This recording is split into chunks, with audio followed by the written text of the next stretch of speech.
Question number first है हमारे पास 7.1 का। ठीक है, कंप्लीट द फॉलोइंग स्टेटमेंट। कुछ स्टेटमेंट दे रखे हैं, हमें क्या करना है, कंप्लीट करना है। तो फर्स्ट है हमारे पास two line segment are congruent if, क्या लिखेंगे इसके बाद, दो लाइंस क्या कब कॉन्ग्रुएंट होंगी। हमारे पास अगर टू लाइंस हैं तो ये कॉन्ग्रुएंट कब होगी।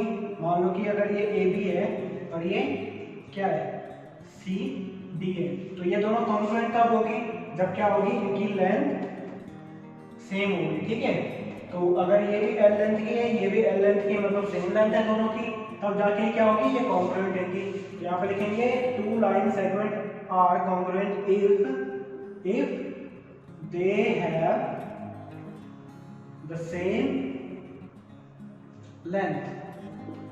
ठीक है, if they have same length then they are called congruent lines. ठीक है, अब इसके बाद है हमारे पास अमंग टू कॉन्ग्रुएंट एंगल्स। हमारे पास क्या है, दो कॉन्ग्रुएंट एंगल है। ठीक है, तो मतलब ये भी और ये दोनों एंगल्स क्या है, सेम है। One has a measure of 70 degree. अब इनमें से जो एक एंगल है वो है हमारा 70 डिग्री का। The measure of other angle is, अब कॉन्ग्रुएंट है ये दोनों, तो जितना एक एंगल होगा हमारे पास उतना ही क्या होगा, दूसरा भी उतना ही होगा ना, तो दूसरा भी क्या हो जाएगा 70 डिग्री। ठीक है, when we write angle A is equal to angle B.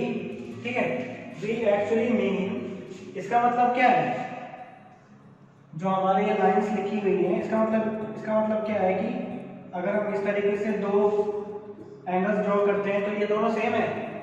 इनका मतलब होता है कि जो इसमें मेजर है एंगल है, अगर ये 30 डिग्री का है तो ये भी क्या होगा, इस एंगल की मेजरमेंट क्या है, इस एंगल की मेजरमेंट के क्या है, इक्वल है। ठीक है, तो यहाँ पे लिखेंगे m measurement of angle a is equal to measurement of angle b। इसका मतलब क्या होता है कि जो हमारा मेजरमेंट ऑफ एंगल a है, एंगल a की जो मेजरमेंट है वही क्या है, एंगल b की मेजरमेंट है। ठीक है, तो ये हो गया हमारा क्वेश्चन नंबर फर्स्ट। इसके बाद चलते हैं नेक्स्ट क्वेश्चन पे। क्वेश्चन नंबर 2 है हमारे पास, give any two real type examples for congruent shapes. ठीक है, तो रियल मतलब जो हम अपने प्रैक्टिकल लाइफ में देख रहे हैं, तो क्या क्या चीजें कॉन्ग्रुएंट हो सकती है। आपने फुटबॉल देखी होगी, तो एक फुटबॉल सेम साइज की होती है ना दूसरी फुटबॉल से, भले ही चाहे अलग अलग कंपनीज की फुटबॉल है, एक स्पोर्ट्स की है एक नाइकी की है, तो दोनों को अगर आप पास लाओगे तो दोनों क्या होगी, सेम साइज की होगी। ठीक है, तो हम क्या लिखेंगे, आंसर लिख सकते हैं टू फुटबॉल्स। ठीक है, और सेकंड थिंग क्या हो सकती है, अब जैसे मेरे पास टू मार्कर्स हैं तो ये भी सेम है। ठीक है, और क्या हो सकता है, और क्या हो सकता है इसके अलावा, जैसे शूज हैं। ठीक है, अगर दोनों क्या हैं, एक ही शेप के होते हैं ना, दोनों एक ही शेप के होते हैं, तो दो शूज भी हो सकते हैं, पेयर ऑफ शूज। ठीक है, पेयर ऑफ स्लीपर्स हो सकती है। ठीक है, और क्या हो सकता है, आपने टेबल हो सकता है। ठीक है, टू सेम साइज के टेबल्स भी हो सकते हैं। तो इस तरीके के बहुत सारे एग्जांपल्स हैं जिनको हम क्या कर सकते हैं, जिसको हम एग्जांपल दे सकते हैं। जैसे आपने देखा होगा घरों में क्या होती है, थाली होती है ना, बोवल होता है, तो दो सेम साइज के बोवल हो सकते हैं। ठीक है, और क्या हो सकता है, दो सेम साइज के बोवल्स हो सकते हैं। और जैसे कार देखी होगी आपने, तो कार के जो टायर्स होते हैं वो भी क्या होते हैं, सेम साइज के होते हैं ना। जितने कार के कितने टायर्स होते हैं, 4 टायर्स होते हैं, तो 4 के 4 टायर्स क्या होते हैं, सेम साइज के होते हैं। तो ये भी क्या है, एक दूसरे के कॉन्ग्रुएंट है। ठीक है, तो ये भी लिख सकते हो आप कि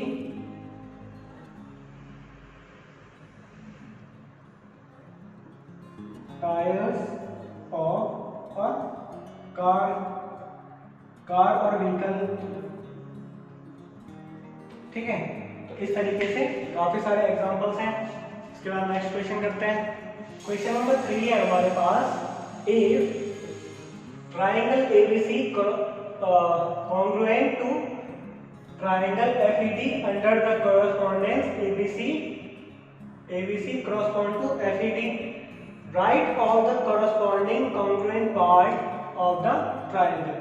तो हमें क्या करना है, corresponding congruent part को क्या करना है, लिखना है। तो सबसे पहले हमारे पास क्या है, दो टाइप के ट्रायंगल्स हैं। मान लो कि ये क्या है, ये ABC है हमारे पास, ठीक है। और एक ट्रायंगल रैंडमली किसी भी तरीके से रखा हुआ है, ये भी हमारे पास क्या है,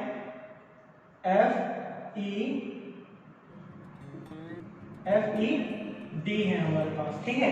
तो यहाँ पे देखो ये क्या बोल रहा है, कॉरस्पॉन्डेंस, मतलब ABC क्या है, वो FED के क्या है, कॉरस्पॉन्ड है। मतलब जिस सिचुएशन में क्या, जहाँ पे A सिचुएटेड है उसकी जगह पे क्या होगा, F होगा। मतलब इन दोनों की सिचुएशन क्या है, सेम है। फिर जो B वाला है वो F वाले की जगह पे होगा, B वाला है E की जगह पे होगा। तो मतलब ये यहाँ पे है, ठीक है, सॉरी ये है यहाँ पे, और B वाला है यहाँ पे, और जो C है वो कहाँ पे है हमारा, वो है D पे सिचुएटेड, ठीक है। तो एक तरह से देखोगे तो ये हमें उल्टा दे रखा है, ये उल्टा दे रखा है, तो हम इसको भी उल्टा कर सकते हैं, ठीक है। तो कैसे करेंगे, सबसे पहले कॉरस्पॉन्डिंग कॉन्ग्रुएंट कौन कौन से हो सकते हैं, कॉन्ग्रुएंट पार्ट कौन कौन से हो सकते हैं, एंगल्स हो सकते हैं इनके, जो इंटीरियर एंगल्स हैं, ठीक है। और क्या हो सकती है, साइड्स हो सकती है ना। तो सबसे पहले एंगल लिखेंगे। तो ये एंगल ए है, जो एंगल ए है हमारा, तो देखो जो पॉइंट ए है वो कहाँ पे, एफ पे है, यहाँ पे भी एफ पे है ना। तो angle A is equal to क्या हो जाएगा, एंगल एफ हो जाएगा। इसी तरीके से जो एंगल बी होगा हमारा, वो क्या हो जाएगा, एंगल ई के इक्वल टू में हो जाएगा। और जो एंगल सी होगा वो क्या हो जाएगा, एंगल डी के इक्वल टू होगा, ठीक है। इस तरीके से ये इक्वल हो जाएंगे। अब साइड्स की बात करें तो सबसे पहले ए बी है और यहाँ क्या है, एफ ई है। तो ए बी जो है हमारा वो क्या हो जाएगा, एफ ई के इक्वल हो जाएगा। मतलब ये वाली ए और बी साइड कौन से हो जाएगी, एफ और ई के इक्वल हो जाएगी, ठीक है। जब ये इस तरीके से है ना, ये उल्टे में है, ये इस तरीके से उल्टे में है, इसको अगर उल्टा करेंगे तो एफ ई ए बी के इक्वल हो जाएगा, ठीक है। इसी तरीके से बी सी की बात करें तो ये ई डी के इक्वल हो जाएगा। तो B C is equal to E D हो जाएगा, ठीक है।